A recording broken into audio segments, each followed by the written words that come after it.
Good evening, everyone. The India-US space cooperation is one of the prominent bilateral space partnerships for India as well as for the US. India, owing to its strategic autonomy, plays a very important role in the way US interacts with its non-NATO partners. India's partnership in space with the US dates back to the 1950s. It dates back to the International Geophysical Year, which was celebrated in 1957. And that was the year when the Americans decided to assist India by supplying to what then was IncoSpark a Nike rocket, a Nike Apache rocket. It was the first rocket. It was the first modern day rocket to fly from an Indian soil. And since then, many of ISRO's engineers and scientists have been trained in the United States.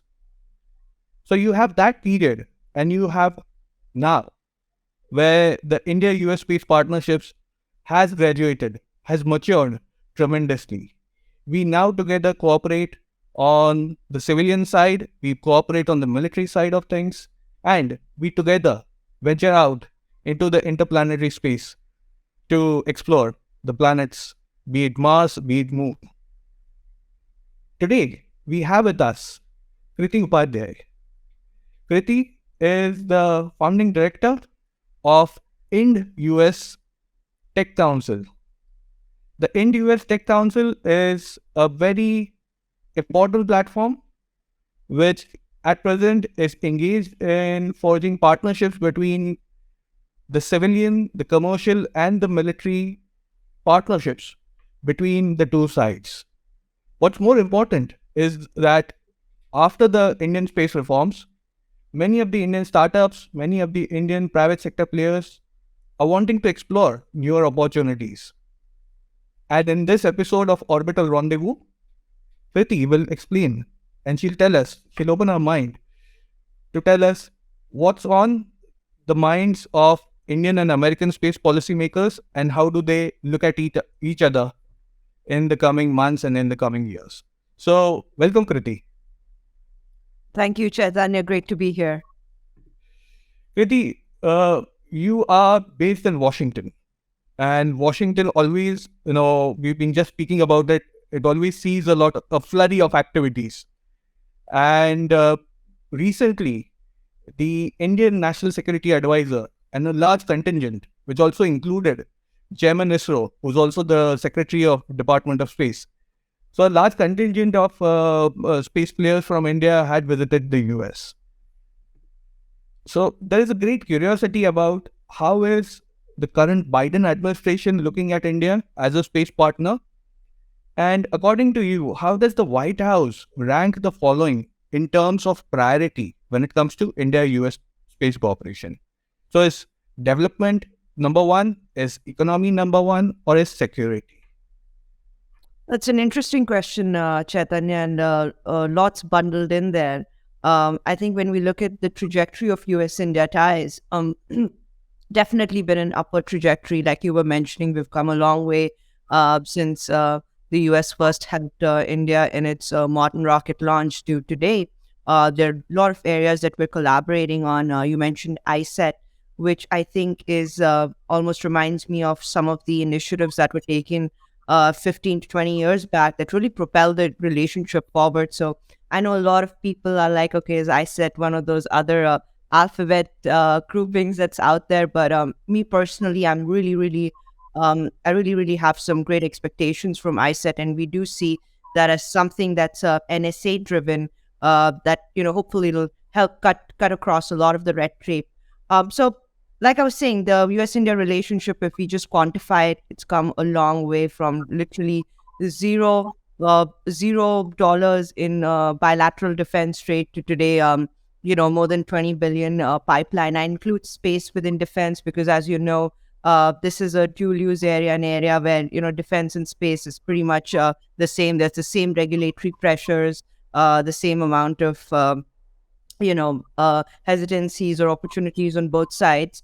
I think one of the main drivers, apart from economy, national security, uh, is a common threat, right? And maybe I guess you'll bundle that within national security. I don't know how you'd see that, but it's all permeating the fact that today in the U.S. supply chains are more fragile than they were a few years back, and I'm not just talking about the metal in F-35s and talking about rocket propulsion systems that have really important components, supply chain components coming from places like China.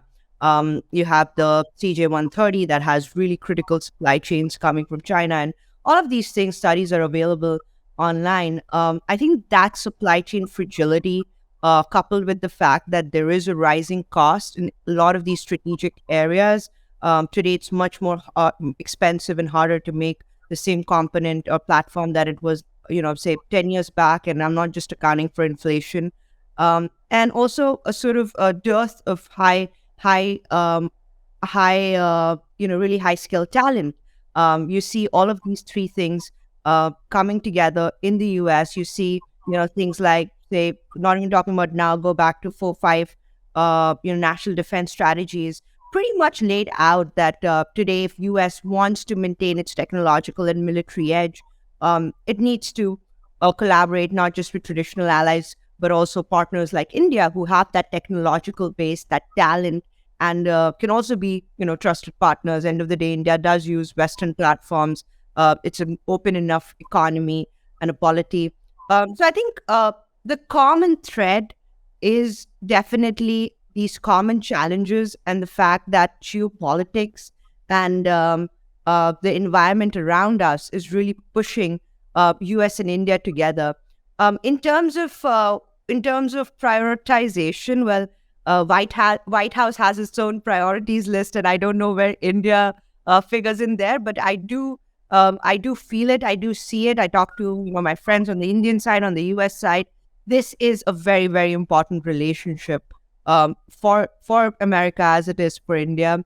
The national security, the defense part is the main driver, as you can see. Be it in terms of the flurry of activity we have right now in for India. U.S. is the largest not only bilateral but multilateral exercise partner. There's a sort of pivot in India's defense trade as well. While reducing defense imports from Russia, it's also increasing from not only the United States but U.S. allies like Israel, France. So I see, maybe I guess defense and strategic ties definitely is the driver, and technology innovation. I think iCET, all the areas that it lays down, be it semiconductor, be it other emerging technologies or even space. These are very, very important drivers of the relationship today. Mhm. So,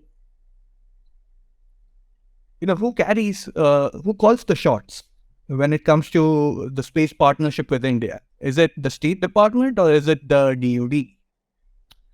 That's an interesting question, Chaitanya. I think every organization and every lever of the U.S. government has an important part to play. For example, when you're dealing with issues that do need you to get them through the Congress, which is a lot of issues. Both sides matters. The Senate, the House, the Congress really, really matters in those instances. There's so many important legislation that is actually started by members, ranking members, or members of the Congress who really shepherd it and push it through.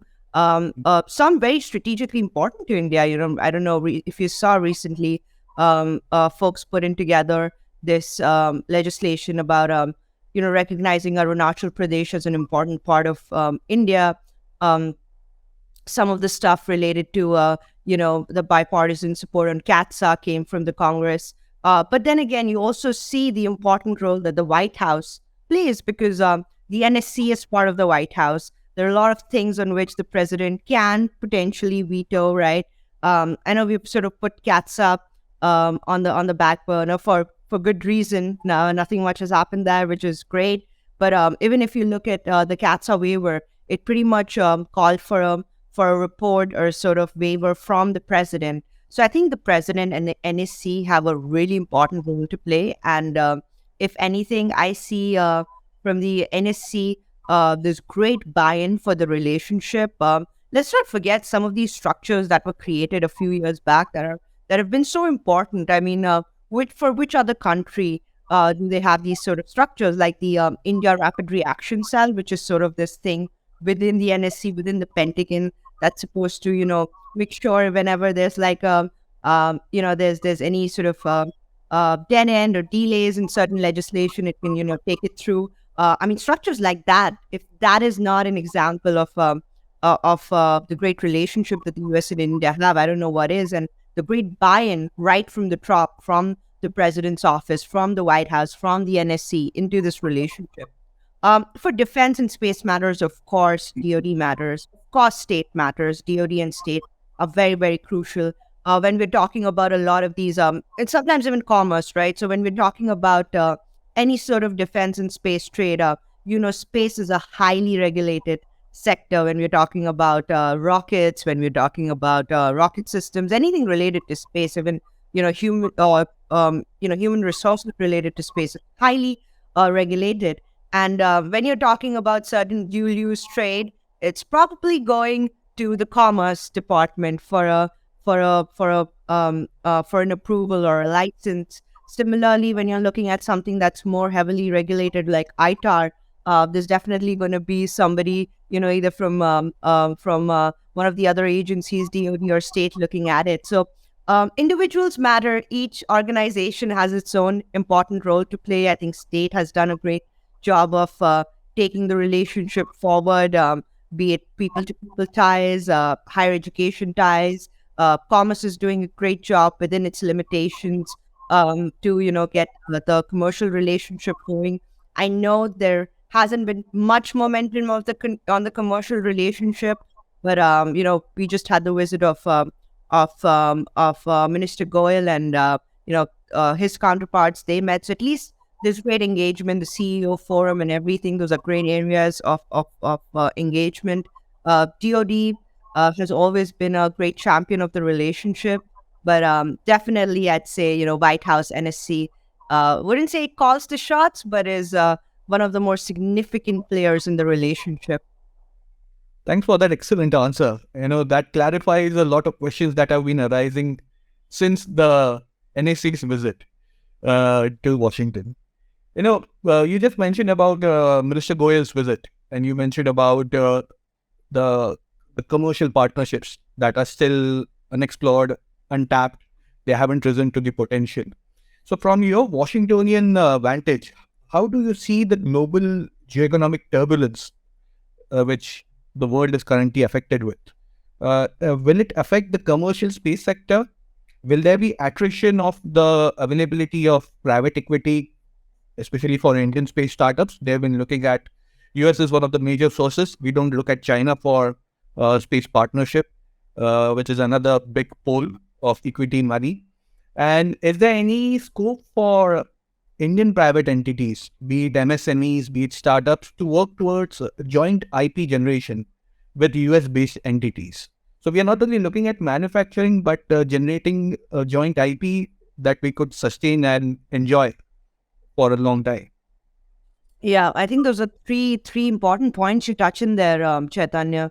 Firstly, on the global geopolitics situation, I think it's already affecting the space sector, right? Right now, you pretty much have two camps which are leading this whole venture into the lunar economy. You have Artemis on one side, headed by the United States, and then you have the other side, China.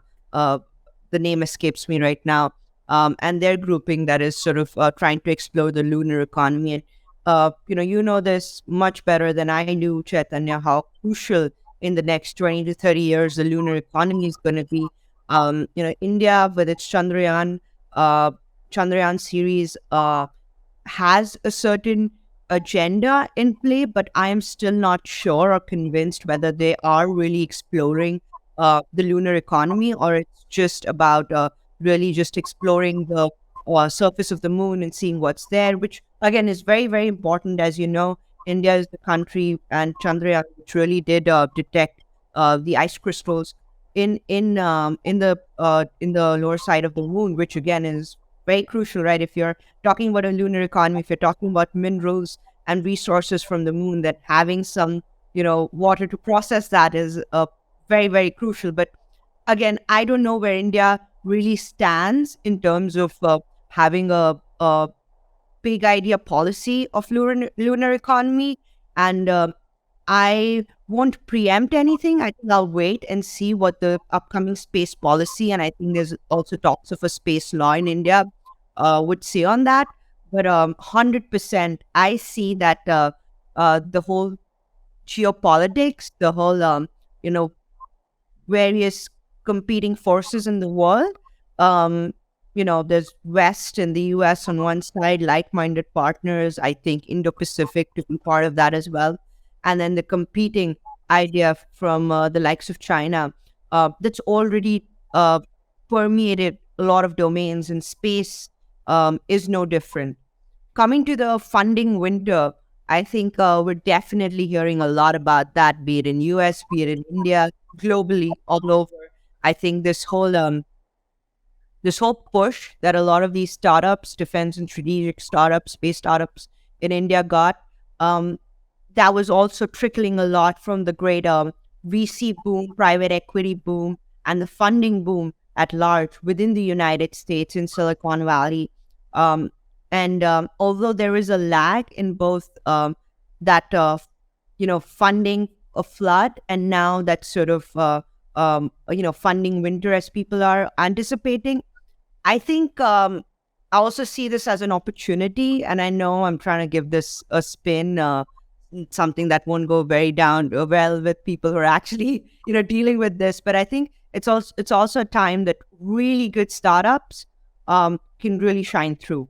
So hopefully, it's only the startups that and everybody knows this going in out of 10, like one startup succeeds, and hopefully it's the startups who are efficient, who really have some good solutions, who are not burning so much money, that'll really come through. But yeah, I mean, definitely it is going to be sort of a tough time.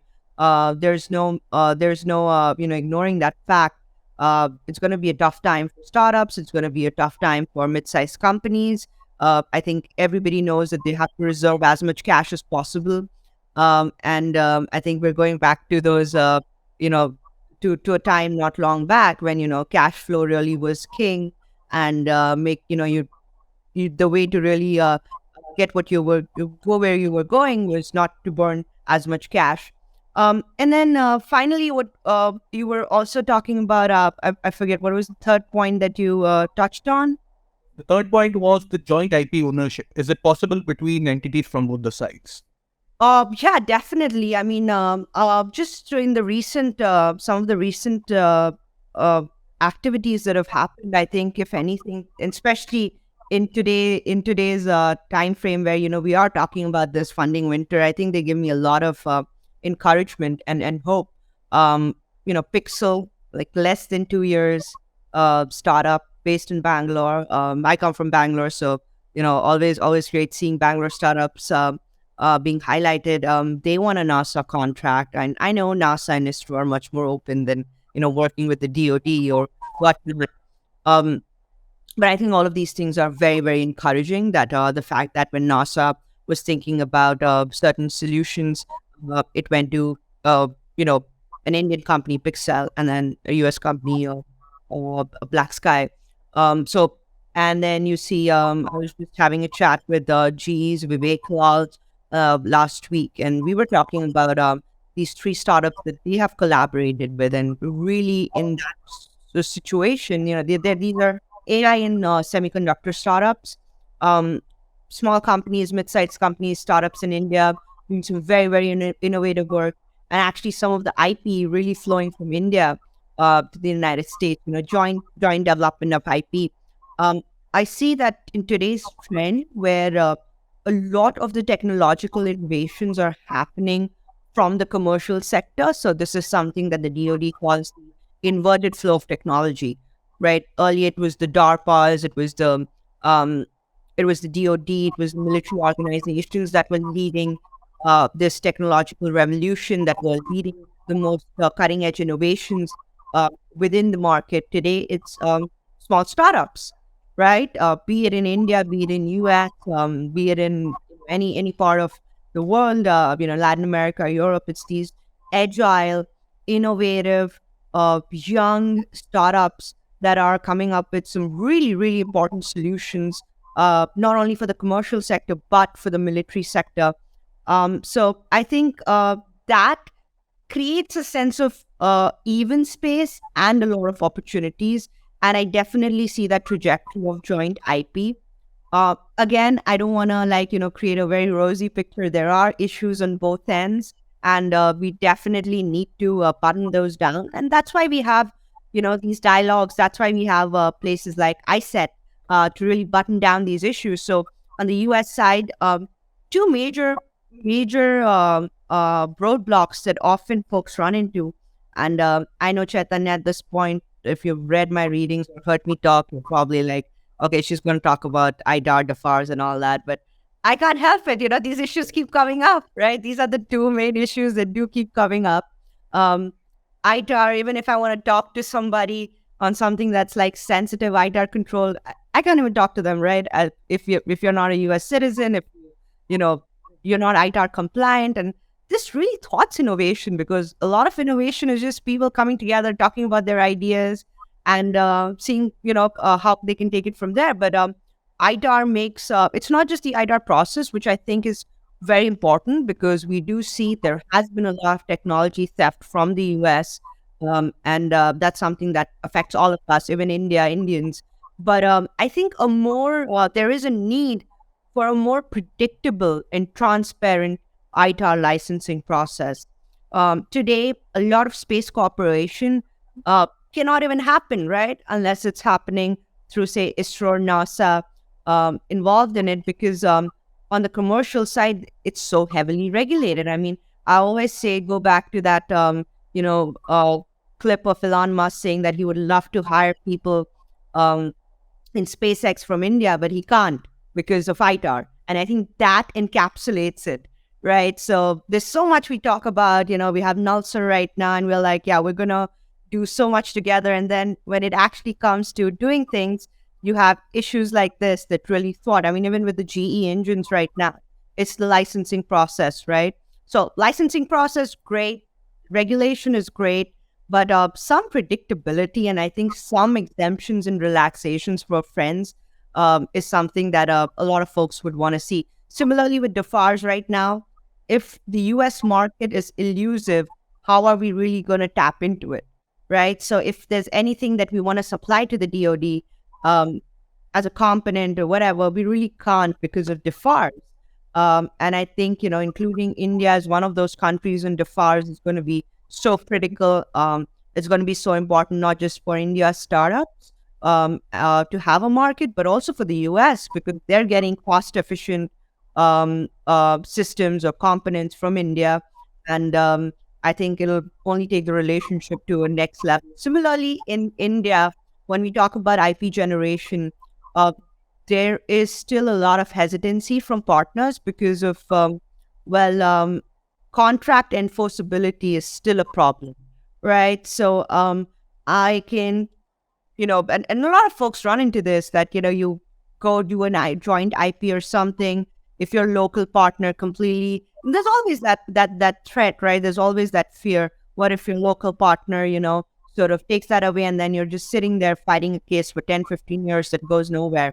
So I think the whole contract enforceability and situation of our courts has come a long way.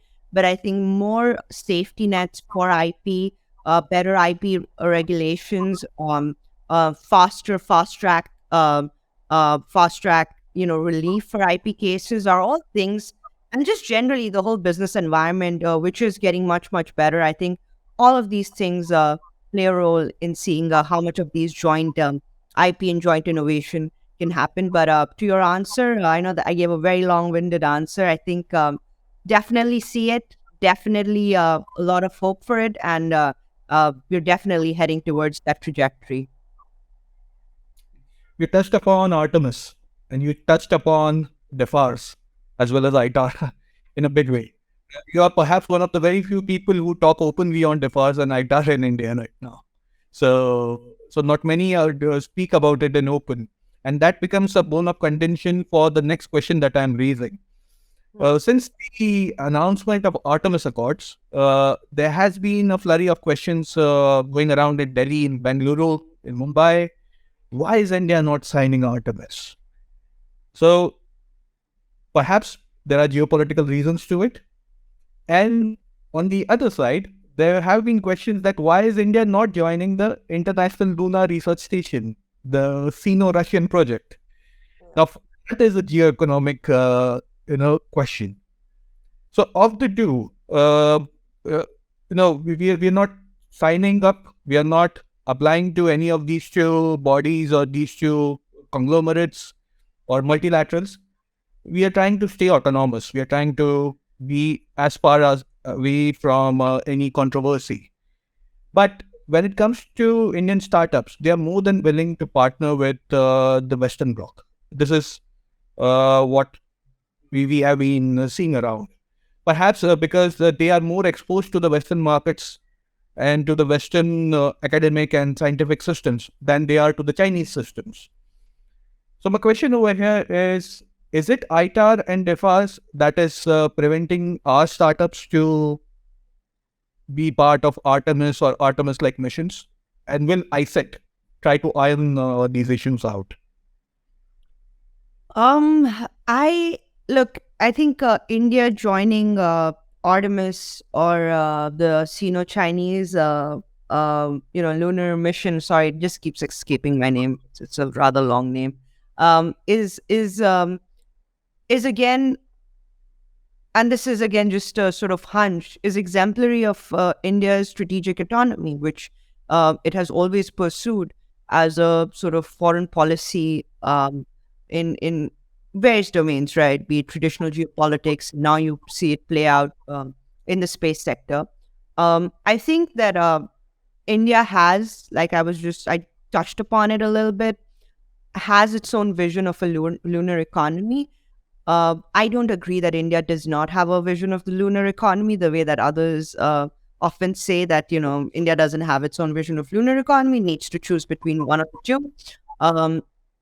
I think the Chandrayaan is part of India's own, vision of the moon. But of course, actively thinking about mining on the moon, lunar resources, I think India will come around to it. So I do want to give India that benefit of doubt that it, hopefully will culminate into a larger vision of the lunar economy as we're seeing. At the same time, I think that, as somebody who's in the policy realm, of course, I would like to see India join in and sign on the Artemis Accords. It's pretty much a no-brainer. But I think India, again, exemplifying its strategic autonomy and maybe its own ideas of a lunar economy, India might take some time, or maybe it has its own ideas for a lunar economy. But again, Chaitanya, this is one of those things you can just, have hunches and think about. I think till the time that we really see a concrete policy, we really can't, say anything definitively. So I think let's just wait out and wait for the space policy and the awaited space law. Let's see what lies in there, and if there are any indications of a more concrete lunar economy agenda. But of the two, I mean, of course, it's a no-brainer, and I'm probably a very biased person to ask this anyway, as somebody who's a champion of the U.S. India relationship. But I'd love to see India as part of Artemis Accords, because I think there's so much that Indian startups, India as a country can really provide to Artemis. Let's not forget we run some of the most efficient, cheapest, space programs. We are doing some terrific stuff in very resource constrained environments. And the lunar economy is going to be a different ball game. It's really going to take the whole space economy and space sector to a whole new level, with mineral mining, with space tourism, all of those elements. And I think India definitely wants a slice of that pie, should want a slice of that pie. So let's just wait out and see what happens.